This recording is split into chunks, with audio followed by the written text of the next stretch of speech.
பாவம் எப்படி வருகிறது என்பதை வேதம் நமக்கு எப்படி கற்றுக் கொடுக்கிறது.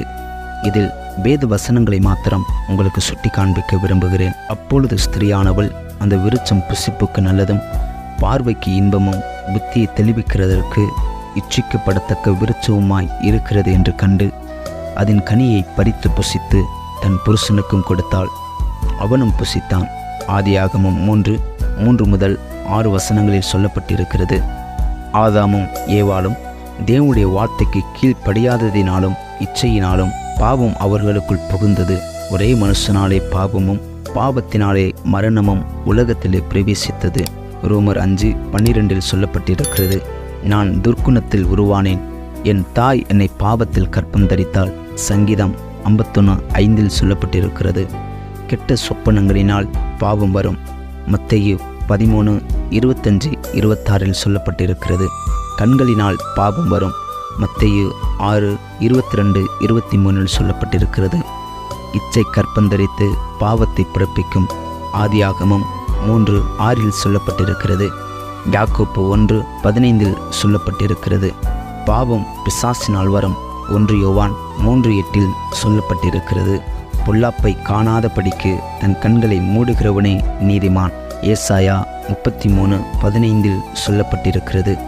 உன் மாமிசத்தை பாவத்துக்குள்ளாக்க உன் வாய்க்கு இடங்கொடாதே. பிரசங்கி 5:6 சொல்லப்பட்டிருக்கிறது. தீமையை யோசிக்கிறவர்கள் தவறுகிறார்கள் அல்லவோ. நீதிமொழிகள் 14:22 சொல்லப்பட்டிருக்கிறது. வீண் சிந்தனைகளை நான் வெறுத்து என்கிற வசனம் சங்கீதம் 119:113 சொல்லப்பட்டிருக்கிறது. தீய நோக்கம் பாவமாம். நீதிமொழிகள் 24:9 சொல்லப்பட்டிருக்கிறது. நீங்கள் கோபம் கொண்டாலும் பாவம் செய்யாதிருங்கள். எபேசியர் 4:26 சொல்லப்பட்டிருக்கிறது. தேவனுடைய மனுஷனாகிய மோசே இஸ்ரவேல் ஜனத்தின் நிமித்தம் கோபப்பட்டு கண்மலையோடு பேசுவதற்கு பதில் அடித்தார். அதனால் தண்டனை கிடைத்தது. என்னாகமம் 20:10 முதல் 12 வசனங்களில் சொல்லப்பட்டிருக்கிறது. மனுஷர் நித்திரை பண்ணுகையில் அவனுடைய சத்துரு வந்து கோதுமைக்குள் களைகளை விதைத்து விட்டு போனான். மத்தேயு 13:25-26 சொல்லப்பட்டிருக்கிறது.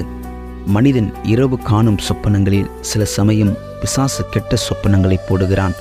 சில சொப்பனங்கள் மனிதனை பாவம் செய்ய தூண்டிவிடும். பாவம் செய்கிறவன் பிசாசினால் உண்டாயிருக்கிறான். ஏனெனில் பிசாசானவன் ஆதி முதல் பாவம் செய்கிறான். 1 யோவான் 3:8 சொல்லப்பட்டிருக்கிறது. பிசாசு மனிதனை பாவம் செய்ய தூண்டி விடுகிறான். யூதாஸ் காரியத்தின் இருதயத்தை தூண்டினான். சாத்தான் அவனுக்குள் புகுந்தான். யோவான் 13:2 மற்றும் 27 சொல்லப்பட்டிருக்கிறது. பாவம் ஒரு பரம்பரை வியாதியை போன்றது. பாவம் ஒரு பிறவி வியாதியை போன்றது. பாவம் ஒரு தொற்று வியாதியை போன்றது. பாவம் தற்காலிக இன்பத்தை காட்டி மனிதனை ஏமாற்றுகிறது. எனவே இப்போது சொல்லப்பட்ட வேதத்தின் அடிப்படையில் பாவம் நமக்குள் வருகிறதாயிருக்கிறது.